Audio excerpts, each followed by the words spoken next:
Good morning, everyone. So today we are headed out to Buckeye, Arizona for the inspection on Harrison Drive. We've been under contract for 7 days now, so we want to make sure we get this inspection done, the inspection report finalized, and the bins are sent out to the sellers before our 10-day due diligence period is up. So we're meeting up with Larry today from BPG at 10 a.m. Larry will be going over the inspection with us. He'll be going over what he found, going over major and minor issues. So I always tell my clients, there's never a perfect inspection report. There's no such thing as an inspection report with nothing on it. Even on new build, there's always some sort of items on it as far as an AC, or they could be things a little minor as far as like stucco cracks. So if your inspection report doesn't have at least 150 pictures on it, you need a new inspector. No, honestly guys, the inspection report is never clean. There's always minor things, and that's okay. Doesn't mean that the house isn't perfect.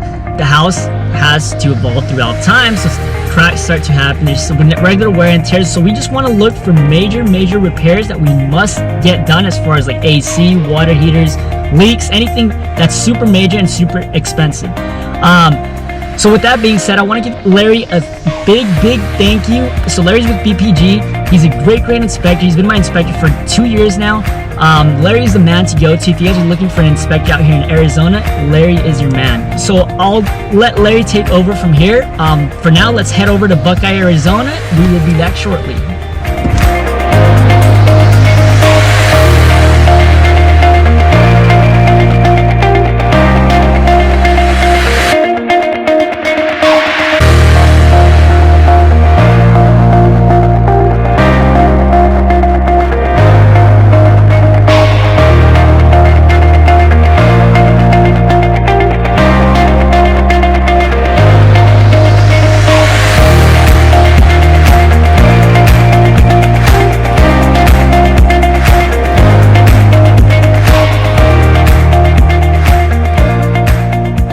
In Arizona, all home inspectors have to be licensed by the state, and we have to follow very specific standards of practice that tells us what we can do, what we can't do, and what we must do during the course of the inspection. But basically, I'm out here to look at all the major systems and components of the house. I start up on the roof and just work my way down. So from the roof, we're looking at condition of the roof covering. I crawled that entire attic. We're looking at roof framing and insulation and ventilation. This is an all-electric house, so I just ran the heat pump in cool mode today. I didn't waste time on the heat mode. In a house that's vacant like this, I check every outlet, every switch, every window, every door. We did have some plumbing issues today that we got around, so we made it work. But what I do is take a lot of pictures. In your case, I've got about 120 pictures to show you. What I'll do is I'll sit you down and show you everything I saw, good, bad, or indifferent. And as we work our way through the pictures, if you want me to stop and back up and explain something better, or you want to physically go look at whatever I'm showing you, we got all morning to do this. No one's in a hurry. What we want to try to do is get as many of your questions answered today as we can. Then what happens, if I have a correct email address for you, right here. Yes. That's it. So what's going to happen is sometime this evening, you're going to receive an email from Buyers Protection Group. And when you open up that email, you're going to have 3 reports waiting for you. The first report is called a property inspection report. That's a very detailed and descriptive type report, and almost every one of these pictures I'm going to show you will be included in the reports. And the pictures will be labeled as well, so you know what you're looking at. But this is very descriptive. It tells you what type of roof structure you have, what type of water piping you have, what type of windows, flooring, countertops, bathtub, shower enclosures, electrical. Everything is described in this report, good, bad, or indifferent. The second report you get from me is called the Key Findings Report. The Key Findings Report only contains any problems or issues or concerns that we've discovered during the course of the inspection. So all the bad stuff's in the Key Findings Report. A couple things we got to be on the same page with. First of all, is I work for you guys. I'm not out here to sell you a house. I'm not out here to convince you to buy this one. I'm out here to provide a very specific service for you guys, and I do that to the best of my ability. I don't sugarcoat anything. I don't gloss over anything. It is what it is. Okay? Second thing to understand is today we got the water on. I wasted a lot of water in these sinks and bathtubs and showers trying to create plumbing issues. I was unsuccessful in doing that. You don't have any plumbing leaks in the house. That's a good thing. But that's no guarantee that in 30 or 45 days when you guys move in, the first thing that happens is the sink starts leaking on you. I mean, sometimes that's just how life works, okay? The third inspection report you get from me is a termite inspection report. Termites are very common in the desert areas. In this case, I don't see anything conducive to termites. I don't see any activity, and I don't see where it's been treated other than when it was first built. They treat the ground before they put this slab on. So that's going to be clean report. I only send these reports to you and to your agent. That's the only people I send it to. So once you guys get a chance to read the reports, if you have any questions at all, call me or text me anytime, but don't email me. Okay? All right, let's look at some pictures. So the first place I went is up on the roof. So this is all concrete tile roof, just starting on one end, go to the other end, now we get down to nitty-gritties. So your flashings are properly installed. These are plumbing vents, these are bathroom exhaust vents. These are attic vents, so your attic is ventilated via these roof vents and then a gable vent as well. This roof has been serviced recently. Somebody got up there and redid all these mortar caps. So we know someone's gotten up there. And I did not find one cracked tile, no broken tiles, no missing tiles, no slip tiles up there, nothing.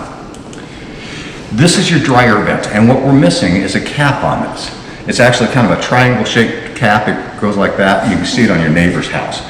This is for your dryer vent. So right now, when it rains, water goes right down the flue into the laundry area. Okay? This is a $10 cap, but it needs to be installed to keep the rain out. This is looking straight down there. Okay, that's it for the roof. That was easy. We're going to start right here at this fence, and we're just going to walk our way around the entire house. So this is the west side of the house, or east side, sorry. Nothing. North side. Your plumbing cleanouts are located right out front here. Your doorbell does not work.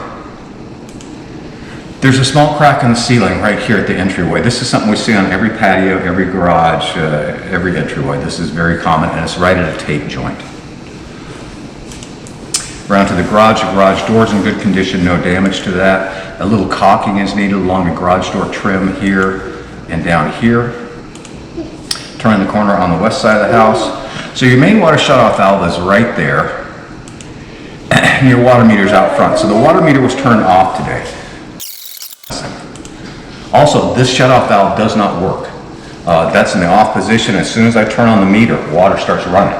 So if you have a plumbing issue, you're going to have to go to the meter to turn off the water. This needs to be fixed so you can get to it quickly. Okay? You'll never remember all this stuff. That's why all this verbiage and all the pictures are going to be in the reports, right? By the way, in the key findings report, that's a report that only contains the bad stuff. There's only two categories of items. It's either an action item or a consideration item. An action item is something that's not working correctly, something that's unsafe, something that could be expensive to repair. This is going to be an action item. You have to be able to turn off the water to your house quickly without fumbling around for the water meter. Here's the electrical panel. It's 200 amp service. Everything is properly labeled in here. You've got lots of room for expansion. If you want to add a hot tub or a pool or a second floor, you can certainly do it with this existing service. When I pull off the cover, it's all copper wiring in here. There's no double taps, there's no burnt wires, there's no abandoned wires, there's no electrical issues. I checked every outlet in this house. Everything is properly wired. We don't have any messed up outlets, miswired outlets. You do have arc fault protection. These are for the bedrooms right here. These are safety circuit breakers. They've done small repairs on the west side of the wall right here and here. It looks like they fixed some stucco cracks. Here is your heat pump. So this is an Amana unit. It's a 3.5 ton unit, which is large enough for the house, and it was manufactured in 2013. This is the first stucco crack I took a picture of, and that's very unusual. Normally I'm taking pictures of stucco cracks all the way around because they're so common. This is just a hairline crack. Here's your valves for your air. The master bedroom window screen is bent here and here. Stucco crack, and then faded paint. Patio area. That's the only damage on the stucco in the entire house is right next to the patio door. The patio sliding screen door is installed backwards. The handle should be on this side. A little repair to the column out back at the patio and here.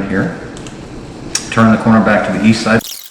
I walked the fence is in good condition. This is just normal fading because it sucks up moisture from the ground all the time. And the gate needs to be adjusted. It just doesn't latch easily. Now we go up in the attic. But primarily I'm looking at the structure and make sure there's no physical damage to this truss system.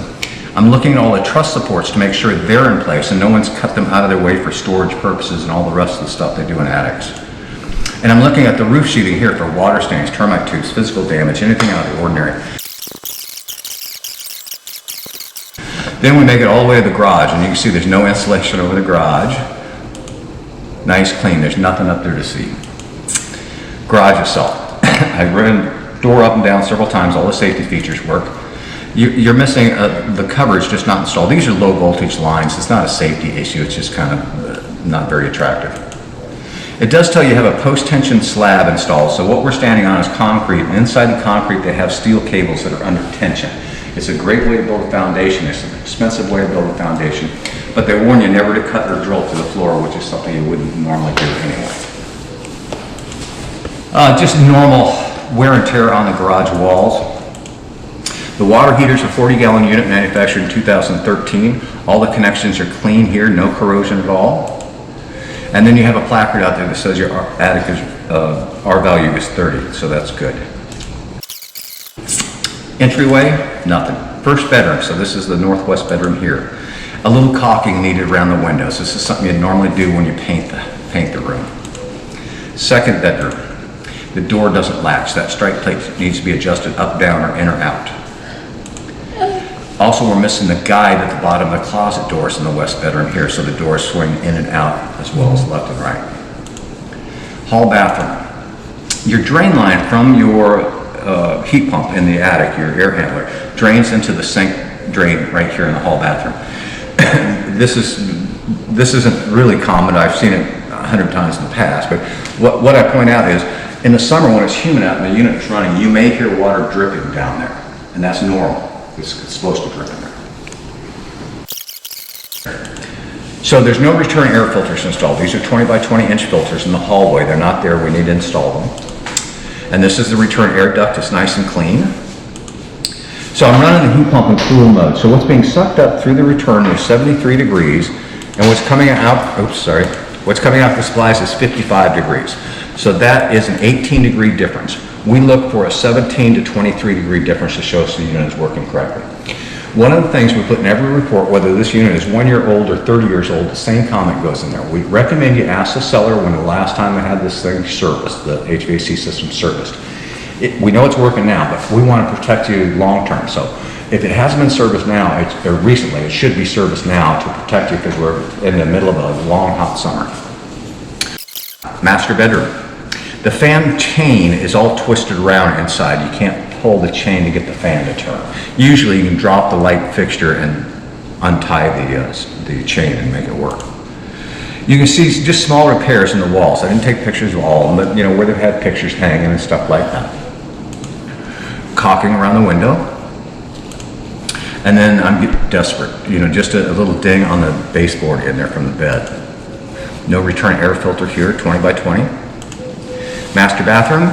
The door doesn't latch here, it needs to be adjusted. On this shower valve that's been removed. Living room, the little trim piece is loose on the living room fan right here. Also that transition strip across the back, the sliding patio door is damaged. There's a little bit of it here, the rest of it all been damaged. Dining room. You know, I saw this in a couple of different tiles. It's a manufacturing defect. There's a little ring on a couple of these tiles. Garbage disposal I was able to run, no cracks, no rust, no leaks. And then we always recommend you replace the smoke detectors when you move in. These things are inexpensive, they're easy to replace, and these are already 7 years old, so it's time to replace them. Ta-da! That's it. So, I know that's a lot to kind of pack in your brain as I ramble through these pictures, but the good thing is all the verbiage is going to be included in the reports, the pictures will be there, and the pictures will be labeled so you know exactly what you're looking at. Action items, right off the top of my head, I mean, we got to get this bathroom fixed, and we got to get the shutoff valve fixed, and then we want to run this, just to make sure that dishwasher, drainage, and everything works. All the windows are functional. We didn't have any window issues. There's no moisture in between the panes of glass. They're all dual pane windows. I checked every outlet, every switch is wired correctly. We don't have any electrical issues. No foundation issues or structural issues. You know, no house is perfect. I've been looking for one for 17 years, they don't exist. But this isn't bad. Okay? Easy to understand, and it helps you, decide what you want to ask to be repaired. But some of these things just have to be repaired, they're not going to go away. Yeah. For sure. Okay? No more questions. Cool. Thank you very much. Yeah. Thanks, Larry. That was easy. Thank you. Let me quote that for you guys in case you missed it. There's no such thing as a perfect home. There you go, guys. Larry is the man. So again, we went over the inspection report. We went over everything, and as you guys can see, there was no major items that spit in our face or jeopardized the deal. So we definitely want to make sure we go over the report again before we set this Binzer out and see what conditions we'll ask for, any repairs, any credits, and go over that. So again, guys, I want to say thank you to Larry for allowing me to record his presentation. I also want to say thank you to my clients Miriam and Carlos for allowing me to record the presentation, or their presentation, for their home. So thank you guys so much. I appreciate all of you guys' support, and I appreciate you guys trusting me with your deal. So let's get your house closed and let's get the keys in your hand.